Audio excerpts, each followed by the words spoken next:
welcome back to the Citytilidie channel. We're all staying safe and well. And our final, I didn't know that, well, for this season anyway, 23-24, when I look at the FA Cup final programme. Not the greatest game in the world, but the programmes aren't bad.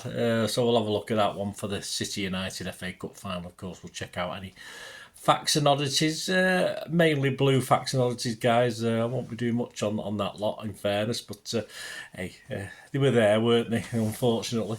So please join me. Yeah, 10 quid for 112 pages, so it's a big tome, of course. You've got to have big pockets to put this in when you get there. And it's not bad value, actually. Some good stuff in this. I've sort of touched upon a few various things for this. And a nice little thing from Gary James, which was really very interesting, which we'll have an excerpt of that later on. The cover, well, yeah, it's fine, isn't it? One half of it's fine anyway. I'm not too enamoured with the other half of it. Foden, Ireland, KDB, Grealish, Doku, and Pep, of course, side view of that. But yeah, I must admit, when I got home, my good lady said they do look alike, Pep and Ten Hag. So I thought, okay, I didn't think so. But apart from being bald, it's like me saying I look like Pep, isn't it? Apart from being bald, I'm not convinced. So what did you know? What didn't you know about City? Or what did I learn? I learned some things, to be honest with you, or things I might have forgot. I'm not too sure. The quest for 8, obviously talking about our 8th FA Cup win, didn't happen. Of course, we're still on 7, unfortunately. That didn't go well. But it's a good look back at some history stuff as well. And let's start with 1890, Ardwick, of course, which City were one of their original names, thrashed Liverpool Stanley 12-0 in an FA Cup qualifier. This is our biggest win still to this day in the FA Cup. Stanley, just for a bit of information, played in light blue. And the Light Blues was a nickname, so very similar to us. And in 1895-96, that was to be their final season as Liverpool Stanley. So it didn't change into Liverpool or Accrington Stanley or anything like that. So not that I could see anyway from a quick look on Wikipedia and various things. But if you know different, let me know. Billy Meredith, of course, turning out against Newcastle in 1924 at the young age of 49 years, 245 days, became and still is the oldest player to appear in the FA Cup. And as you may know, 20 years previously, in 1904, it was Meredith who scored the winning goal in our first ever FA Cup win at the Crystal Palace. So no history, City, though, have we? 1904, of course, our first FA Cup win. I'm sure you know that. And then he, of course, with the scandals at City, we lost most of our key players, of course. He, of course, then helped United to their first FA Cup win some years later, and was crucial, perhaps, in them trying to catch up in popularity at the time with the sky blue neighbours. Even though United had won titles and stuff, City always seemed to be the team that was more out there, certainly well before the Second World War anyway. More from Gary James on that, guys, if you want to know the history. City's biggest ever win as Manchester City was in 1930, a 4th round replay, a 10-1 win against Swindon Town. Our worst defeat was back in 1946. Yeah, even I wasn't around then. 4th round, a 2-legged event in those days, of course, just after the war. And despite leading 3-1 from the first leg, we were playing Bradford Park Avenue, and they won the second leg 8-2. So that was our worst defeat to date.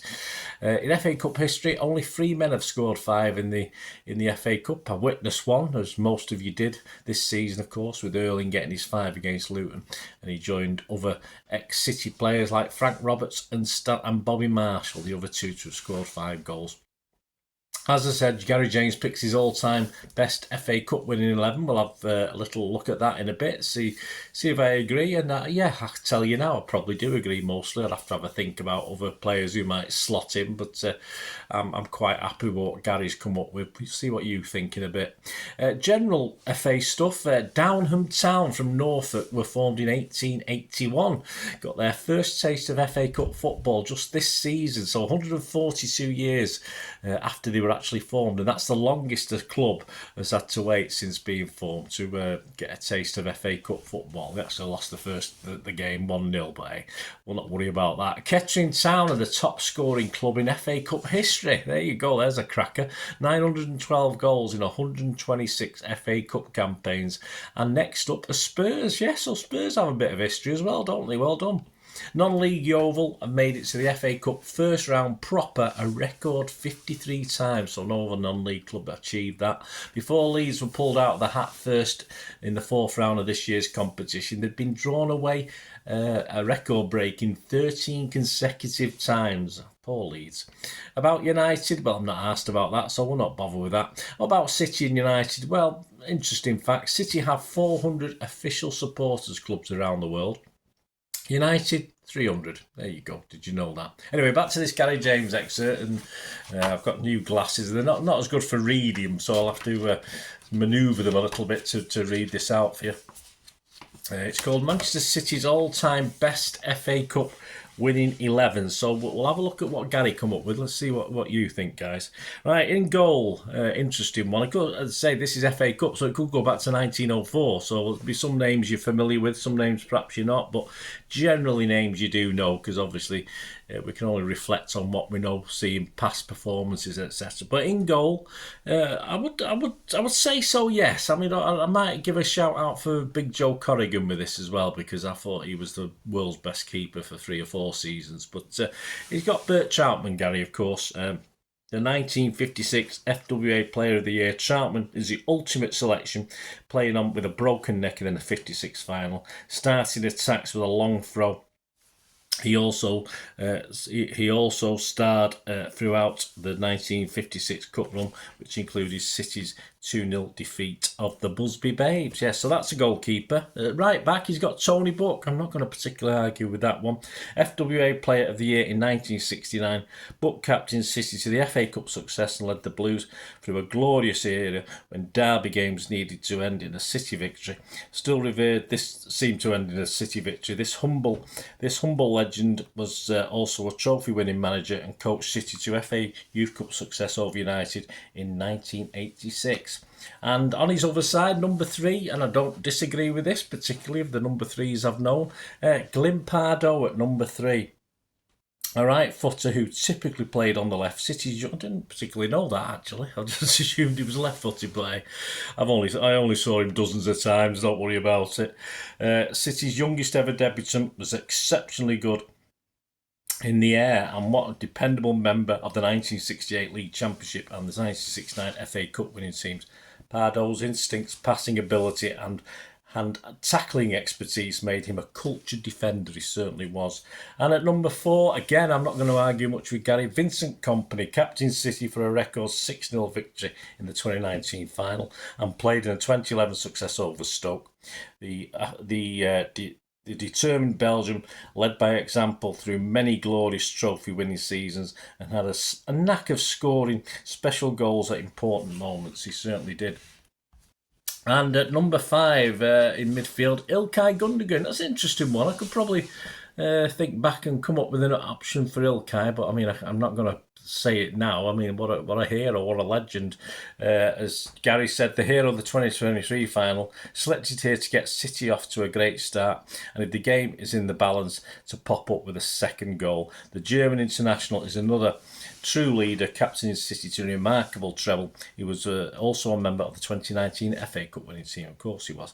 And number 6, we're not going to argue with this one, I don't think either of we, but I say I might find one or two in the past. But David Silva, of course, the World Cup winner, joined City in 2010 and immediately impressed. El Mago the Magician was a member of both the 2011-2019 FA Cup successes, but was also the star man time and time again as the Blues won 11 major trophies in his decade at City.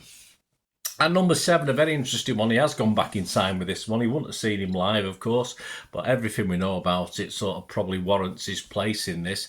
At number 7, as a forward, Billy Meredith. Yes, a Welsh international, Manchester's first superstar, who was idolised by both Blues and Reds, captain and goal-scoring City's first FA Cup success in 1904. This talented right winger narrowly pipped 60s and 70s legend Mike Summerby to the spot. Yeah, I will possibly go with that, as I said, even without seeing Billy Meredith, of course, but close run thing. Number 8, there can only be one number 8 for City, can't they? Colin Bell, the king. First name on this team sheet, a 69 FA Cup winner whose courage, stamina, speed, skill, enthusiasm and strength all combined to make him one of the game's biggest legends. Bobby Charlton called him one of my great heroes. He was an outstanding player. Who would argue? Well, I certainly wouldn't, Gary. On to number 9, a guy I've got a lot of respect for as well. I think it was his great grandson. His grandson obviously had one of these rare illnesses that he sadly passed away from. But I did get to meet him and chat with him at a supporters club meeting once. But we're talking, of course, Fred Tilson. An England international best performance often came in the Cup, scoring more than 22 goals in the competition than any other City player. In 1936, he netted 9 goals in 8 games, including 2 at Wembley. Great player. Find out a bit about him, guys. I'll no doubt do a special on him one day. At number 10, well, it's got to be Nelly Young, hasn't it? Of course it has. My first memories of an FA Cup final. Whacking that ball in against Leicester City, of course. Gary said, a Mancunian scored the only goal of the 69 final, a trademark left foot shot past Peter Shilton, and followed that with an opening goal in City's first European trophy success the following season. The leading goal scorer during the 67-68 title winning season, Young played in a variety of attacking roles, always contributing goals. Yeah, and of course I did a little special, sadly passed away, Ian Mellor recently, and of course he was likened to Nelly Young at some stage, and he was certainly honoured by that, and as he should be. But Neil Young, I can't disagree with that. An interesting one. This may cause people to disagree. I don't particularly disagree with this, but I probably could come up with perhaps someone else if I ever thought about it. Number 11, he's got Yaya Toure. Well, what can we say? All right, we didn't leave on great circumstances, but I'm sure as a player we all appreciate what he did for us, and his song still gets an airing, doesn't it? Gary says about him, bustling, powerful, rampaging. The African Football of the Year was this puts him in legend anyway, doesn't it? The sole scorer in the 2011 FA Cup semi against United and that season's final 2. This versatile midfielder could play a holding role from box to box, added many options to this team. He was adept at turning any game. Of course he was. When he needed him, he stepped up. We've been there against United when in this game. Who knows? Players like that, they can turn games, perhaps other players can't, even though we do love the KDBs and Fodens. They couldn't quite do it on the day, could they? We probably could have relied on Yaya Toure to do it though, couldn't we? And finally, that's his 11. So that's Gary James's 11. Troutman, Buck, Pardo, Company, Gundogan, Silva, Meredith, David Silva, that is. Meredith, Colin Bell, Fred Tilson, Neil Young, Yaya Toure, Pep Guardiola as the manager. How about that? So I could add a few more players. Pep as the manager. Of course, imagine this talented team being guided by this inspirational coach, a tactical innovator. He would love the versatility of this team with attack-minded defenders, a hugely talented midfield, and some of the best goal scorers the FA Cup has ever seen. There you go, guys. Hope you enjoyed this. Hope you enjoyed that. Thanks, Gary, for that. Very good. 2 or 3 talking points in there. I might come up with other options, but that's a hell of a City 11, isn't it? I did have a quick look at the United 11. We would have battered them, mate. Absolutely battered them, no doubt about that. So have a look yourself. Because it's well worth getting this, guys. If you can get it online, it costs a tenner, so if you get it for a reasonable price. They're really good, the FA Cup final programmes and the semi-finals. I think they're very, very good. So a bit rich for some people's taste, but anyway, worth having, guys. So try and get yourself on. Hope you enjoyed this. I didn't know that. I look inside the City versus United FA Cup final programme. Of course, with the leading to City, I'm not really bothered about the other guys. I'm not going to give them any time. They've got their own people to do that if they're interested, which they're probably not. So there you go. Please, if you are new to the channel, if you've enjoyed this, push that subscribe on, push the bell notifications, everything City past, present, as long as I can keep going. And of course, if you do check through the site, you'll see stuff on another passion of mine, which is film and TV. So if you're into that, have a look at that. Or if you know somebody might be, just please have a look at that as well. I'll be here all summer, guys. Don't worry. There's always a City vlog coming out every day on the channel, so you can get your fix, history, new stuff. I've got to sum up a few things for the season as well. So join me and enjoy that, please. It'd be absolutely wonderful to have you on board. And of course, for next season, a couple of things planned. But if you've any hope or thoughts as an organisation or as an individual, you want to shout out or you want to support me in any way or sponsor the channel, I'm always open for that. So get in touch with me. I'll have a chat. You can get in touch with me through YouTube, of course, here on the comments section. Just do that. You can email me. There'll be something on screen there for that. Or I'm on X and TikTok at the same address, at Bernard_Deneen. And of course, I'm on Facebook at just look for Bernard Deneen on Facebook as well. So please do so, guys. Try something, one or two things for next season. I'll see how it goes, see how it pans out. But stay with me all summer, yeah, for more City stuff, day in, day out. Thanks for watching, guys. Until we meet again, only ask one thing, don't we? Please stay safe, Blues. Come on, City. Bye for now.